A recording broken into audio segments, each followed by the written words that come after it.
இல்ல இதுதான் நான் சொன்னேன்ல, அந்த தன் மீது விழும் அஸ்திரத்தை திருப்பி எதிரி மேல அடிக்கணும்ன்றது இதுதான். அது அந்த இருக்கிறதுலே நெருக்கடியான இடத்தை தேர்ந்தெடுத்து கொடுக்கறதுக்கு ஒரு முக்கியமான காரணம் என்னன்னா, ஏதாவது ஒரு அசம்பாவிதம் நிகழ வேண்டும் என்று அரசு விரும்புகிறது.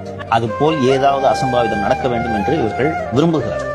உங்களுக்கு அசம்பாவிதம் இல்லாமல் நன்றாக நடக்க வேண்டும் என்று நினைத்தால் ஒரு நிர்வாகம் என்ன செய்யும் என்றால், இருக்கிறதுல கொஞ்சம் ஓப்பன் ஸ்பேஸ் அதிகமா இருக்கக்கூடிய இடம், ஓகேவா, குரூஷியல் ஜங்ஷன் இல்லாம, டிராபிக் இல்லாம, ஒரு அவுட்டர்ல ஒரு இடத்த பார்த்துட்டு, இந்த இடத்துல நீங்க நின்று பேசுங்க, இந்த கிரௌடு பூரா கிட்ட நிக்கும், ஏறுறதுக்கு பக்கத்துல மரமே இல்ல, கரண்ட் கம்பமும் இல்ல, அது போன்ற இடங்களை தேர்ந்தெடுத்து கொடுக்கலாம். இவங்க தான் 10-15 இடம் கொடுக்குறாங்களே, இங்க வேணுக்குன்னு இதை பண்றாங்களோ அப்படின்ட்டு தோணுது. நீங்க கொடுத்த இடத்தினாலதே நம்ம மேல பழி சுமத்தனா, நீங்க கொடுத்த இடத்தினால இப்படி ஆயிடுச்சு அப்படின்னு சொல்லிட்டு திசை திருப்பிட்டாருன்னா எடுபடாது.